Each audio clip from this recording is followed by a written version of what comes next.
President, colleagues, thank you for the opportunity to speak today. I want to take a bit of time. That was a very good introduction. A lot of times it comes as a surprise to think of energy companies as significant contributors to science, particularly Arctic science. But I'm here today to kind of talk about our program as a key aspect of what we consider to be a success case in a challenging environment. A bit of background here in terms of the role of science. Why do we invest significantly in science? Basically, if we want to be able to operate in the Alaskan Arctic and other areas of the Arctic, hopefully for a number of years, we want to operate safely. We want to operate in a manner that's in compliance with regulations and standards, fulfills Shell's standards and commitments, and is a manner that is protective of the environment and respects people. So all of those are criteria that are really kind of requirements, both internally within our company as well as expectations of the national and global communities. So to put things in a very succinct way, a science program helps us to understand this place that we are trying to operate and makes it possible to do so. Further on, the role of science is to support decision-making. Decision-making on the internal level. So do we understand when ice is likely to clear out so that we can move our capacity, our ships and infrastructure into the Arctic so that they are not at risk, get them out of there before before the ice forms back up in the fall. So all aspects of our planning need to have a basis in an understanding of both the physical environment, the biological environment, and the cultural environment in which we're trying to operate. Also, there are a number of external decisions that need to be made. The conversation, debate, you could call it, about energy exploration in the Arctic is one of global significance, and it needs to be informed by good, factual, scientific information. So at all levels of the discussion, the application of good science is critical to success. It's a critical part of a regulatory process, everything from the inception of regulations to the applications for permits, then during operations demonstrating that we have complied with permits, all has a very significant grounding in our science program. So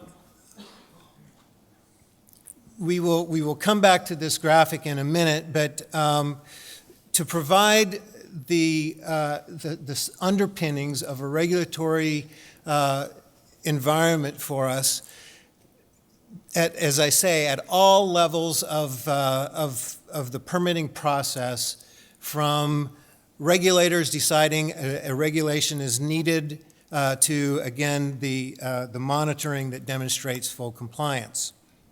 Finally, a role of science is to be the basis of communication. Stakeholders, both internal and external, are very curious about the realities here. And I want to make note, I saw Mayor Edward Ita in the audience earlier today. This is a signing agreement, and I'll come back to this in a few minutes, between Shell and the North Slope Borough that enabled us to form a partnership of applying traditional knowledge to the conduct of science and to incorporate the concerns and observations of the people of the communities of the North Slope into a collaborative science program. I want to hit on some of the main components of Shell's science program in Alaska. I've mentioned that we do a lot of monitoring of ice and weather. We, on a daily basis, download synthetic aperture radar images. We interpret those using people with 25 to 30 years of experience and generate our own ice maps. We have a number of meteorological and oceanographic sensor packages throughout the Chukchi and the Beaufort Sea that enable us to develop our own forecasts, both of ice and weather. And we share those forecasts with our National Oceanographic and Atmospheric Administration, thereby improving their forecasts as well. We've been involved in an integrated ecological assessment of the Chukchi Sea, now completing its 7th year. I'll have a bit more to say about that. We have a broad array of impact assessment studies that are going on, including assessment of discharges and an onshore environmental assessment program. A bit more about the Chukchi Sea Environmental Studies Program.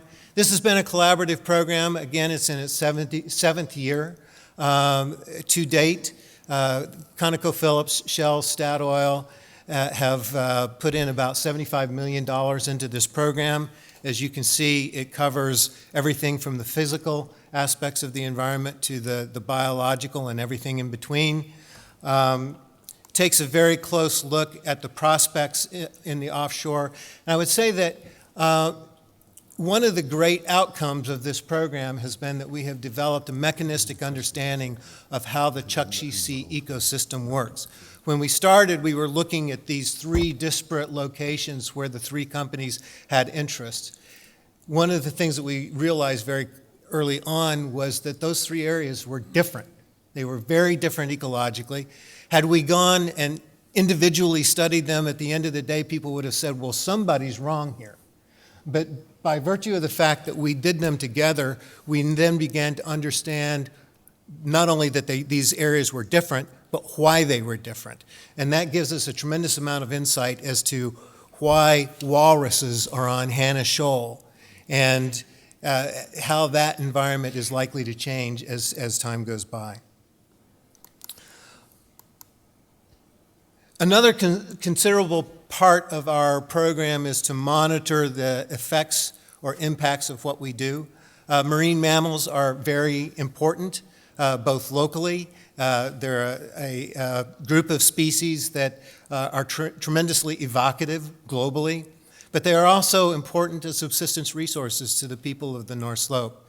So we have a multifaceted monitoring program where each and every vessel that we put in theater has a group of marine mammal observers on board, some of which, about 40% of which, are people from the communities that bring their own traditional knowledge. We have aerial overflights where observers are on airplanes, and we are rapidly trying to transition away from people in airplanes to unmanned aerial systems. We also have an extensive acoustics program. So there was the comment about don't smoke when you're in the Arctic. Well, be careful what you say when you're in the Arctic because we may hear. I have described this as the most extensive non-military oceanographic acoustics program. What can we do from this?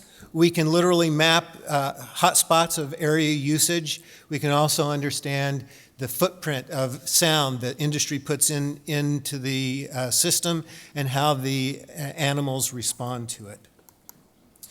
The onshore program is kind of anticipatory of a success case, in which case likely infrastructure would be developed.